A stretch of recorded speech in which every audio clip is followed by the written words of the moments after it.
bonded labor, sir. Maybe I pay for that. I'm a very less important person. I pay for that. Sir, I'm from a common family, but I'm not fighting for my party. সর্বোচ্চ আদালতে সর্বোচ্চ লড়াই। এবার supreme কোর্টে নিজেই সওয়াল করলেন মুখ্যমন্ত্রী। অপরিকল্পিত এসআইআর এর অভিযোগে শুরু থেকেই সরব হয়েছেন মমতা বন্দ্যোপাধ্যায়। কমিশনের কোপে রাজ্যে 150 জনের মৃত্যু হয়েছে এই অভিযোগ করেছেন মমতা। এসআইআর নিয়ে এর আগে পথে নেমে প্রতিবাদ করেছেন মমতা বন্দ্যোপাধ্যায় এবং মানুষের হয়রানির যেভাবে মানুষকে হয়রানির শিকার হতে হচ্ছে এই এসআইআর শুনানিতে সেই নিয়ে প্রতিবাদ জানিয়েছেন এবং এবার একেবারে সুপ্রিম কোর্টে সওয়াল করলেন মমতা বন্দ্যোপাধ্যায়।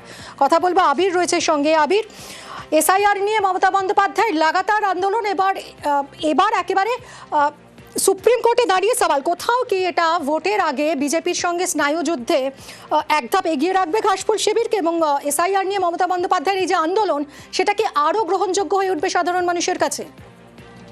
তিনি একজন অভিজ্ঞ দুঁদে রাজনীতিবিদ এবং বহু বছর ধরে তিনি দিল্লির রাজনীতির সঙ্গে সংযুক্ত ছিলেন। তিনি জানেন যে জাতীয় রাজনীতির প্রেক্ষাপটে কোন ইস্যুকে কোন সময় কোন জায়গায় তুলে ধরতে হয় এবং এসআইআর নিয়ে আন্দোলনের ক্ষেত্রে তার অন্যান্য যে সহযোগী রাজনৈতিক দলগুলো রয়েছে তারা যে সময় তাদের নিজেদের রাজ্যে আন্দোলনের অংশ ঠিক করে তারা নাবার কথা ভেবেছে তার অনেকটা আগে থেকে তৃণমূল কংগ্রেস তাদের যে প্রস্তুতি বা যাকে বলা হয় সাংগঠনিক ক্ষেত্রে ঘর গোছানো তা তৃণমূল কংগ্রেস শুরু করে দিয়েছিল এবং সাম্প্রতিক সময় বিভিন্ন ক্ষেত্রে তৃণমূল কংগ্রেসের তার প্রমাণ তাদের সভা সমিতি মিছিল বা সাংগঠনিক বৈঠকগুলোর ক্ষেত্রে উল্লেখযোগ্য ছিল।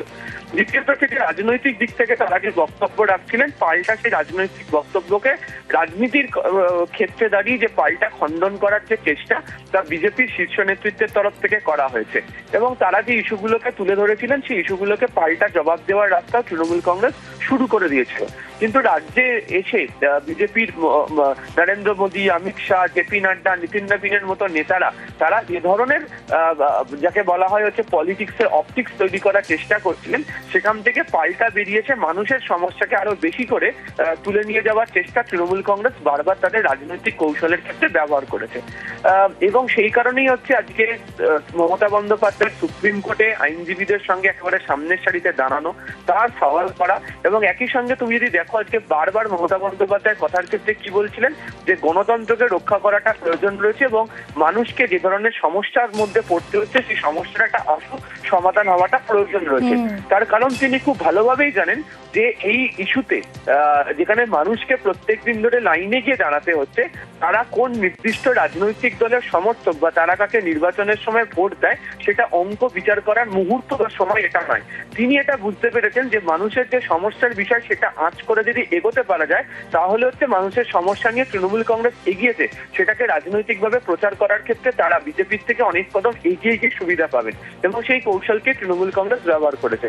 দ্বিতীয়ত স্নায়ুযুদ্ধের লড়াই অবশ্যই রয়েছে এবং প্রত্যেকদিন যেভাবে একদিকে কেন্দ্রের শাসক দল অন্যদিকে রাজ্যের শাসক দল একে অপরের বিরুদ্ধে নানা ইস্যু নিয়ে কথা বলছে তাতে সুপ্রিম কোর্টের আজকে মমতা বন্দ্যোপাধ্যায় এইভাবে একটা বড় অংশের মতো এগিয়ে রাখলো।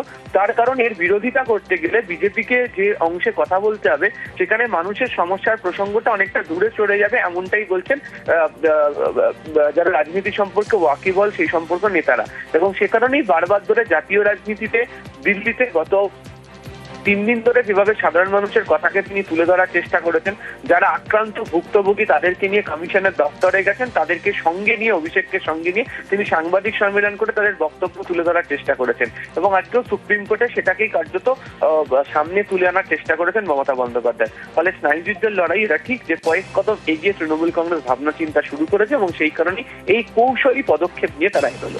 আবির, একদমই সুপ্রিম কোর্টে দাঁড়িয়ে যেভাবে গণতন্ত্র রক্ষার আবেদন জানালেন একটি রাজ্যের প্রশাসনিক প্রধান নিঃসন্দেহে তাৎপর্যপূর্ণ এবং একইভাবে আজ শীর্ষ আদালতের পর্যবেক্ষণ কোনো নির্দোষ নাগরিককে ক্ষতিগ্রস্ত হতে দেওয়া যাবে না, এটা কতটা তাৎপর্যপূর্ণ? তৃণমূলের বিভিন্ন সভা সমিতিতে একটা কথা তারা বলছিলেন যে এসআইআর এর ক্ষেত্রে মানুষের ভোটের অধিকার দেওয়ার থেকে মানুষের ভোটের অধিকার কেড়ে নেওয়ার চেষ্টা করা হচ্ছে এবং তারা এই নিয়ে লাগাতার প্রচার করেছেন। গতকালকেও যখন চাণক্যপুরীতে সাংবাদিক সম্মেলন করছিলেন মমতা বন্দ্যোপাধ্যায় বললেন সেটা হচ্ছে যে যারা বিজেপির পক্ষে ভোট দিয়েছেন তারাও এবার তার পক্ষে ভোট দেবেন। অর্থাৎ তিনি সমস্ত কটা তৃণমূল কংগ্রেস ছাড়া বাকি রাজনৈতিক দলগুলোর যারা সমর্থক রয়েছে তাদের কাছে এই বার্তা পৌঁছে দেওয়ার চেষ্টা করছেন যে আপনারা যে রাজনৈতিক দলেরই হোক না কেন, আপনাদের সমস্যাটাকে তারাই একমাত্র তুলে ধরছে, ফলে তাদের কাছে পৌঁছানোর জন্য তারা চেষ্টা করছে।